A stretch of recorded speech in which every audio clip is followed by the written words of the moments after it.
চিটাগাং যাওয়া দরকার। আপনি কি টয়টা নিয়ে বেরোবেন না BMW নিয়ে বেরোবেন?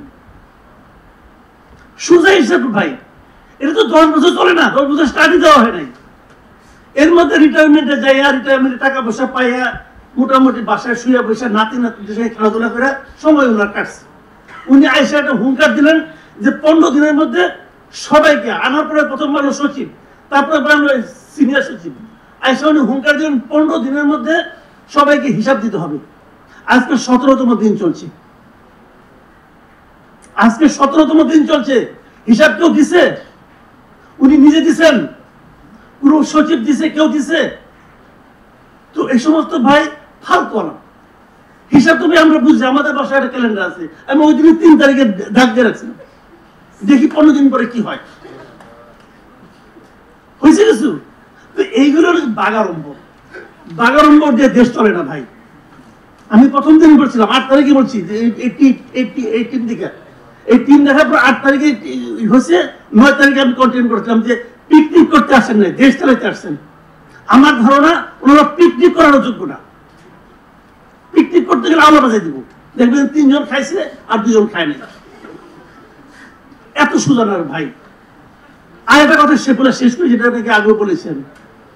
দেখেন, এই যে সচিবালয় দেশ চালায় কারা? সচিবরা চালায়। এই যে প্রাইম মিনিস্টার অফিস যেটা কারা চালায়? আমরা চালায়।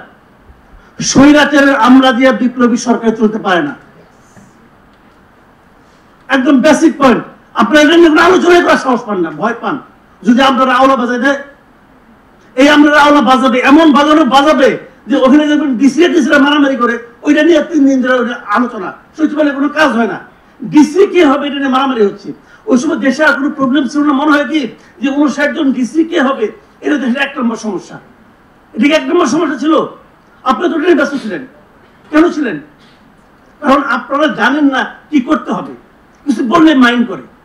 ওই যে ছোটবেলায় একটা গল্প শুনছিলাম, বুঝছেন? এই গল্পটা একদিন জিল্লুর ভাই অনুষ্ঠানে বলছিলাম। তো আবার বলি, এখানে জঙ্গলে এই বাঘে খুব ডিস্টার্ব করে, সব প্রাণীরা বাঘের ভয় অতিষ্ঠ। তো সবাই মিলে একটা মিটিং বসাইছে যে বাঘকে ডাইকে বলি, ভাই তুমি সবাই ডিস্টার্ব করো না, দিনে একটা করে খাও, অত ডিস্টার্ব করো না। সবাই মিলে বিশাল এক মিটিং বসাইছে। আর মিটিং বসার পর বাঘকে তো ডাকবে, বাঘকে ডাকতে যাবে কে? সবাই তো ভয় পাচ্ছে, বাঘকে মিটিংয়ে কে ডাকবে? তো সবাই মিলে কচ্ছপকে ঠিক করছে, ভাই তুই যা, তোর শরীরটা শক্ত আছে, বাঘ তোরে কিছু করতে পারবো না। কচ্ছপকে সমস্যা নেই, তুমি যদি বলো আমি যাবো। তো কচ্ছপ তো রওনা হয়ে গেছে।